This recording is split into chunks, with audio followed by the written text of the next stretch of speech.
Hi, I'm Tyler Colman. I write a wine blog called drvino.com. I also have a couple of books out right now. One called Wine Politics: How Governments, Environmentalists, Mobsters, and Critics Influence the Wines We Drink. And the other one is called A Year of Wine: Perfect Pairings, Great Buys, and What to Sip with Each Season. You can tell I specialize in books with long names, you know.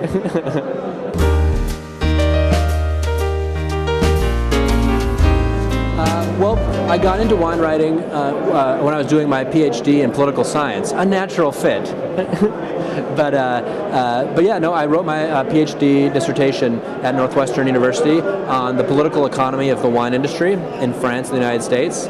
And all these big and serious industrial sectors like machine tools and automobiles and semiconductors had been thoroughly analyzed. So when I proposed a study of the wine industry to my dissertation committee, they after they got over their belly laugh, they said there might actually be something there. So go out and research it and report back to us. And that I did, and a few years later, and they in the end really liked the project, and that research served as the basis for the book Wine Politics.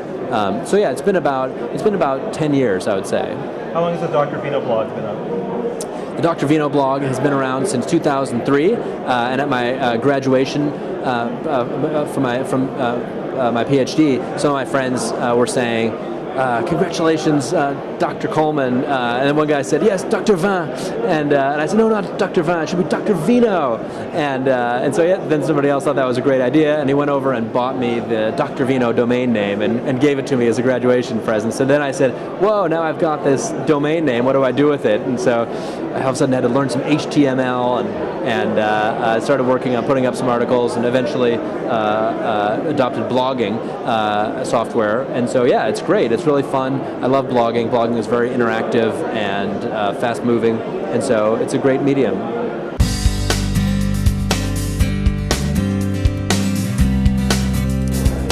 Well, in Wine Politics, what I do is I tell the backstory of the wine industry in France and the United States from a politics and economics perspective. And so what was surprising to me was that the appellation system, which may have worked once at the beginning, now is really under stress in France, and it's really showing a lot of signs of cracking, as a lot of innovative winemakers are now unfortunately not having their wines receive the agrément, which is necessary for the wine to become an appellation wine. And so meanwhile, a lot of really pretty boring wines, in a lot of cases, certainly not all cases, are being passed through. And so it's a system that's really not working the way it once did, protecting terroirs and matching grapes with a certain place.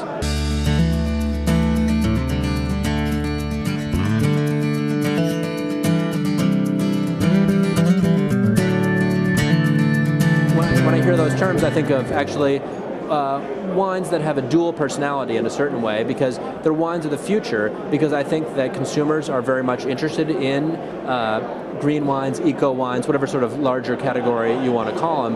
But I also think that they're wines of the past, because they look back to a bygone era, a pre-pesticides, pre-fertilizer era, and think about how to do things naturally, and think of natural solutions to natural problems. So yeah, I think some of the most rewarding wines are biodynamic wines and also organic wines, and so yeah, I think that the consumer is waking up to that fact as well, and so are winemakers, and thinking about what it means to be a more natural producer.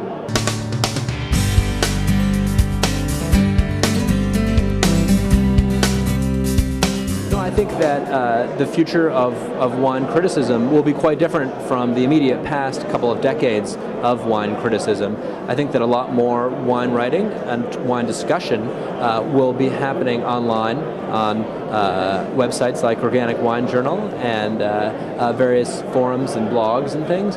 And so it's yeah, I think that it's going to become much more democratized too, that the preceding couple of 3 decades have been very top-down, driven by one or two very powerful voices.